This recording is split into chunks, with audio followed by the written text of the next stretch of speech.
teman-teman, ketemu lagi di channel aku Lollipop. Nama aku Florence. Dan di video misteri series kali ini, aku mau ngebawain 2 kasus peracunan yang terjadi oleh mahasiswa di negara Cina, teman-teman. Dan kasus ini amat menarik karena salah satu tersangkanya itu masih belum bisa ditemukan secara pasti dan belum terjerat hukum, teman-teman. Tapi sebelum masuk ke pembahasannya, aku mau ingetin ke kalian dulu untuk klik tombol like dan tombol subscribe di bawah bagi yang belum. Dan jangan lupa juga untuk nyalain lonceng notification-nya supaya kalian jadi yang pertama nonton pas video baru aku di-upload.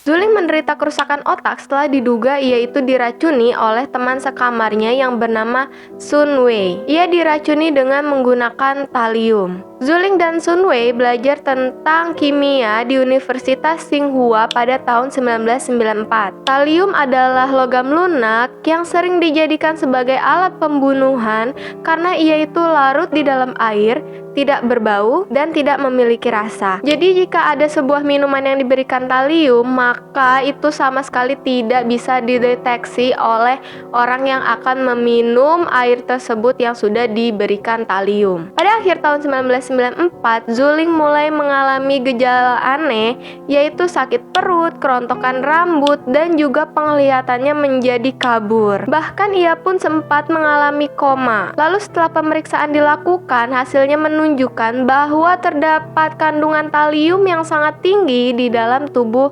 Zuling. Meskipun gejala aneh ini mulai mereda dan ia mulai sembuh, namun pada Maret 1995 ia mengalami kambuh lagi. Lalu kasus sakitnya Zuling ini mendapatkan perhatian dunia setelah salah seorang teman Zuling yang berada di Universitas Peking menggunakan media komunikasi online pada saat itu yang bernama Usenet untuk meminta bantuan dalam mendiagnosis penyakit Zuling. Lalu sekitar 1.500 dokter berusaha memecahkan kasus ini. Dengan berkat komunikasi medis online, Zhu akhirnya dinyatakan sakit karena kandungan talium yang sangat beracun di dalam tubuhnya. Lalu Zhu diselamatkan dengan obat penawar yang bernama Prussian Blue, tetapi Zhu tetap mengalami lumpuh pada sebagian besar tubuhnya, mengalami buta, sesak nafas, dan penglihatan kabur. Zhu juga mengalami kesulitan bicara hingga akhirnya mental Zhu itu berubah menjadi mental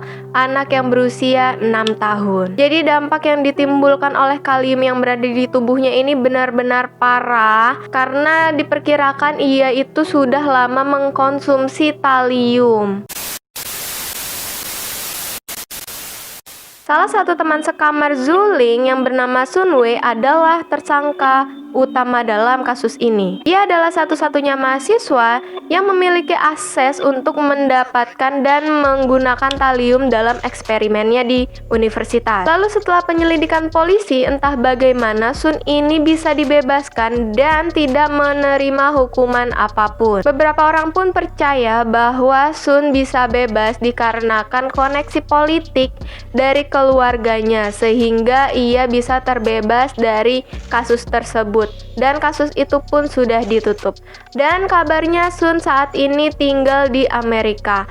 Dan dari info terakhir yang aku tahu, pada sekitar tahun 2000-an itu ada petisi yang dibuat di Amerika untuk mengusut ulang kasus ini. Jadi saat itu adalah era Obama, di mana jika petisi mendapatkan tanda tangan sekitar 100.000 tanda tangan, maka akan mendapatkan respon dari pemerintahan.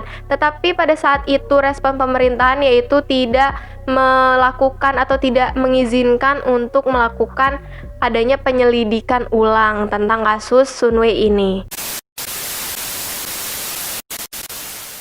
Kasus kedua yaitu Lin Shenhao.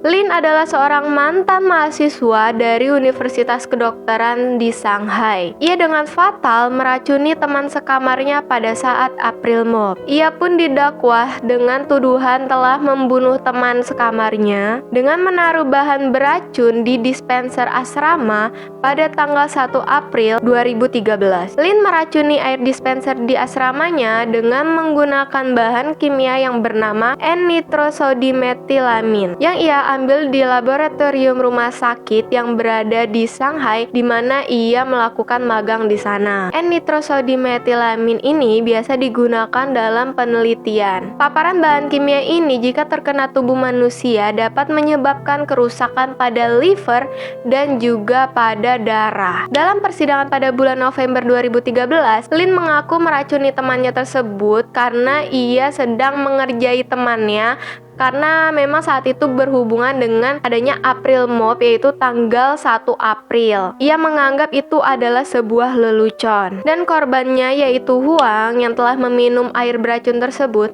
meninggal pada 2 minggu setelah kejadian tersebut. Setelah meminum air beracun tersebut, Huang Yang merasa sakit, yaitu demam dan muntah-muntah. Ia pun akhirnya meninggal setelah mengalami komplikasi gagal organ setelah 2 minggu dirawat di rumah sakit.